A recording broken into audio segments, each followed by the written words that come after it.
நம்மள தப்பு தப்பா ஜட்ஜ் பண்றவங்களுக்கு மத்தியில, எப்புட்றா வாழ்க்கைய ஓட்டப் போறோம்னு நெனச்சுட்டு இருக்கீங்களா? அப்ப இந்த ஸ்டோரி உங்களுக்கு ரொம்ப கனெக்ட் ஆகும். ஃபுல்லா பாருங்க.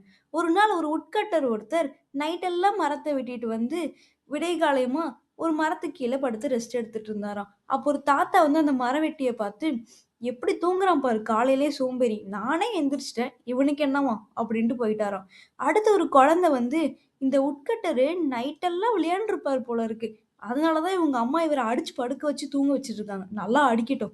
அப்படின்னு சொல்லிட்டு போயிருச்சாம்மா. அடுத்து ஒரு ஃபார்மர் வந்து, பாவம் இந்த உட்கட்டர் நைட் எல்லாம் வேலை செஞ்சிருப்பார் போல இருக்கு. அதனால தான் ரெஸ்ட் எடுக்குறாரு. ரெஸ்ட் எடுக்கட்டும், ரெஸ்ட் எடுக்கட்டும் அப்படின்ட்டு போயிட்டாராம்மா. இதுலருந்து நமக்கு என்ன தெரியுது?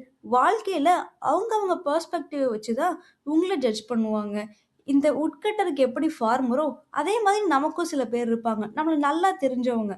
அவங்களுக்கு மட்டும் நம்மள பத்தி எக்ஸ்ப்ளைன் பண்ணா போதும். நம்மள பத்தி புரிய வச்சா போதும். எல்லாருக்கும் நம்மள பத்தி எக்ஸ்ப்ளைன் பண்ண தேவையில்ல. அவங்க ஜட்ஜ் பண்ணிட்டு போகட்டும் விடுங்க.